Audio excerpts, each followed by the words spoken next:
காஞ்சி ராஜ்யத்துக்கு ஒரு மன்னனை கடல் கொடுக்கும். படகு கரையை நோக்கி விரைந்து போகுது. நான் கனவுல கண்ட புதிய காஞ்சி மன்னன் இவன்தான்.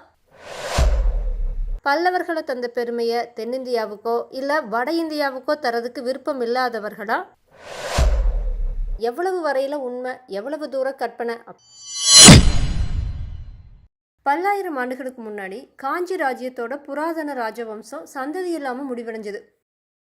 மன்னன் இல்லாத மண்டலம் பாலா போயிடுமே, அரசன் இல்லாத நாட்டில் குடிகள் எல்லையற்ற துன்பங்களுக்கு உள்ளாவாங்களே அப்படின்னு தேசத்தோட பெரியவங்கள்லாம் ஏங்குனாங்க. அப்போ அருளாளரான ஒரு மகான் மக்களை பார்த்து சொன்னார், கவலை வேண்டாம், காஞ்சி ராஜ்யத்துக்கு ஒரு மன்னனை கடல் கொடுக்கும். இதை நான் கனவுல கண்டேன்னு.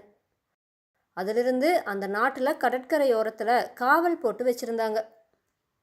ஒரு நாள் கடற்கரையோரமாக கப்பல் ஒன்று வந்துச்சு.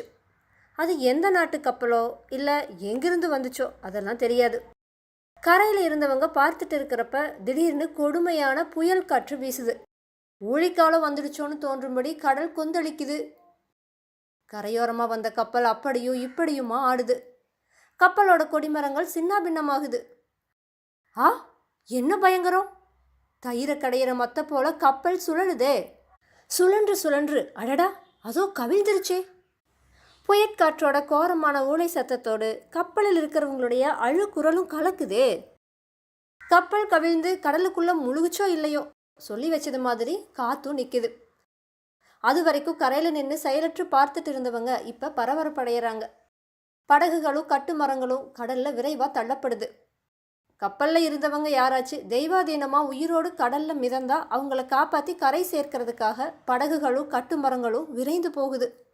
படகோட்டிகளும் மீன் பிடிக்கிற வலைஞர்களும் பாய்ந்து போகிறாங்க. அத்தனை படகோட்டிகளிலும் வலைஞர்களிலும் அதிர்ஷ்டசாலி ஒருத்தன் இருக்கான். அதிர்ஷ்டம் அவனை தேடிட்டு வருது. ஆனால் அவனுக்கு மட்டும் வந்த அதிர்ஷ்டம் அல்ல, நாட்டுக்கே வந்த அதிர்ஷ்டம்.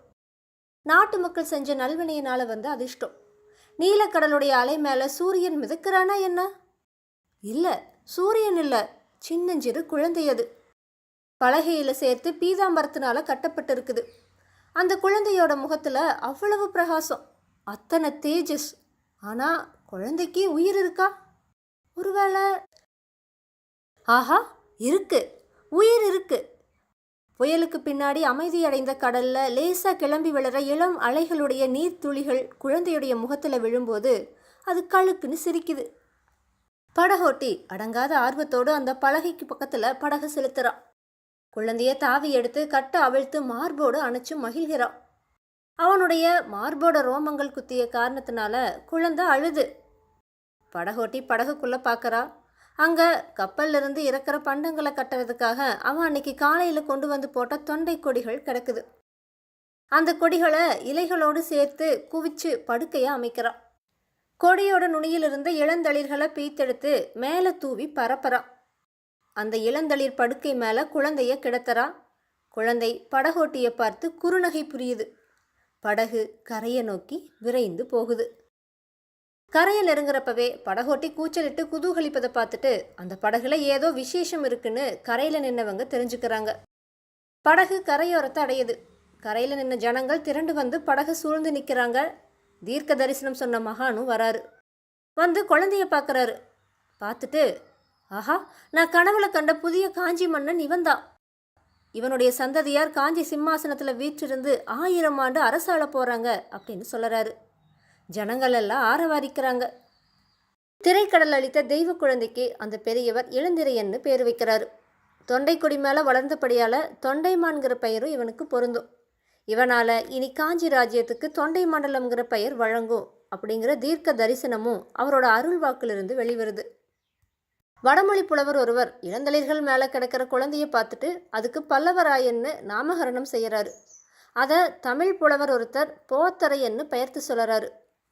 பிற்காலத்தில் வந்த தமிழ் புலவர்களுக்கு பல்லவ குலத்தை கடல் தந்ததாக சொல்லிட்டு போக மனசு வரலை. கடல் தந்த குழந்தை உண்மையில் தமிழகத்தோட அனாதியான சோழ வம்சத்து குழந்தை தான். சோழ குலத்து ராஜகுமாரன் ஒருத்தர் கடல் பிரயாணம் செய்கிறதுக்காக போய் மணிப்பல்லவம் அப்படிங்கிற தீவை அடைஞ்சு அந்த நாட்டு அரசனுடைய மகளான பீலிவளையை காதலிச்சு மணந்துக்கிறான். அவங்களுக்கு ஒரு குழந்தை பிறந்துச்சு. அந்த அரசிலங்குமரன் தன்னுடைய மனைவியோடு குழந்தையோடு தாய் நாட்டுக்கு திரும்பி வந்தப்ப கப்பலுக்கு விபத்து நேர்ந்துச்சு.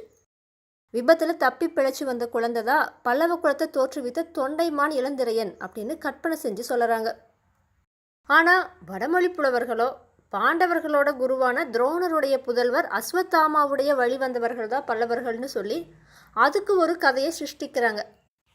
கடைசியாக சமீப காலத்தில் இந்திய சரித்திர ஆராய்ச்சியில் ஈடுபட்ட ஐரோப்பிய புலவர்கள் பல்லவர்களை தந்த பெருமையை தென்னிந்தியாவுக்கோ இல்லை வட இந்தியாவுக்கோ தரதுக்கு விருப்பம் இல்லாதவர்களா இந்தியாவுக்கு வடமேற்கிலிருந்து வந்த அந்நியர்களான சகர் தான் காஞ்சிபுரத்தை தேடி வந்து பல்லவர்கள் ஆனார்கள் அப்படின்னு எழுதி அதை புத்தகங்களிலும் அச்சு போட்டாங்க.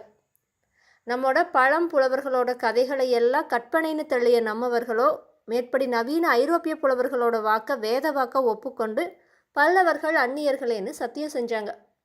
தமிழகத்துக்கு பல வகையிலும் பெருமை தந்த காஞ்சி பல்லவர்களை அந்நியர்கள்னு சொல்லுவதை போன்ற கட்டுக்கதை உலக சரித்திரத்தில் வேற கிடையாதுன்னு தான் சொல்லலாம். பல்லவ குலத்தோட உற்பத்தியை பற்றின மேற்கூறிய வரலாறுகளில் எவ்வளவு வரையில் உண்மை எவ்வளவு தூர கற்பனை அப்படிங்கிறத இந்நாளில் நாம் நிச்சயத்தை சொல்கிறதுக்கு இல்லை. அந்த நாளில் அந்த குலத்தில் பிறந்தவங்களுக்கு கூட அதோட உண்மை நல்லா தெரிஞ்சிருக்கலை.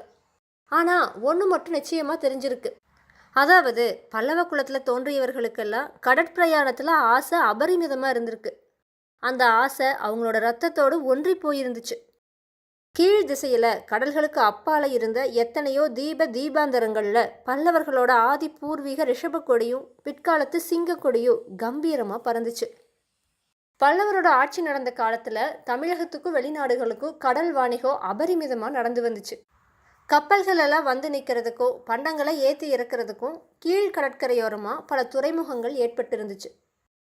அதில் முதன்மையானது மாமல்லபுரத்து துறைமுகம்தான். மாமல்லபுரத்துக்கு வடபுறத்தில் கடலானது பூமிக்குள்ளே புகுந்து தென் திசையை நோக்கி வளைஞ்சு போய் மாமல்லபுரத்தை ஏறக்குறைய ஒரு தீவாக செஞ்சிருந்துச்சு. இப்படி காஞ்சி நகருக்கு பக்கத்தில் ஏற்பட்டிருந்த இயற்கை துறைமுகமானது ஏக காலத்தில் நூற்றுக்கணக்கான கப்பல்கள் வந்து நிற்கிறதுக்கோ பண்டங்களை ஏற்றுறதுக்கோ இறக்குறதுக்கோ வெகு வசதியாக அமைஞ்சிருந்துச்சு. மகேந்திரர் காலத்துக்கு முன்னாடி வரைக்கும் அந்த துறைமுக தீவில் பெரும்பாலும் வர்த்தகர்களோட பண்டக சாலைகளும் சுங்க மண்டபங்களும் மட்டும்தான் இருந்துச்சு. படகோட்டிகளும் மீன் வலைஞர்களும் தான் அங்கே அதிகமாக வாசம் செஞ்சு வந்தாங்க. மகேந்திர பல்லவர் அங்கே பல அரசாங்க அதிகாரிகளையும் சிற்பிகளையும் குடியேற்றினார். அரச குடும்பத்தினர் தங்கிறதுக்கு அழகான கடற்கரை அரண்மனையை கட்டி வச்சார். அந்த துறைமுகத்தில் சிற்ப வேலை தொடங்குறதுக்கு காரணமாக இருந்த தம்மோட செல்வ புதல்வருடைய பட்டப்பெயரையும் அந்த புதிய பட்டணத்துக்கு கொடுத்திருந்தார். முதல்ல அந்த துறைமுகத்தில் சிற்ப வேலைகள் தொடங்கணும்னு தந்தையும் குமாரரும் சேர்ந்து எந்த இடத்துல தீர்மானிச்சாங்களோ அதே இடத்துல போன அத்தியாயங்களில் சொன்ன சம்பவங்கள் நடந்த தினத்துக்கு அடுத்த நாள் பிற்பகலில் சக்கரவர்த்தியும் மாமல்லரும் நின்றுட்டு இருந்தாங்க. இத்தோடு 25வது அத்தியாயம் நிறைவடைஞ்சிருச்சு. இதோட தொடர்ச்சியை 26வது அத்தியாயத்தில் அடுத்த பதிவில் பார்க்கலாம்.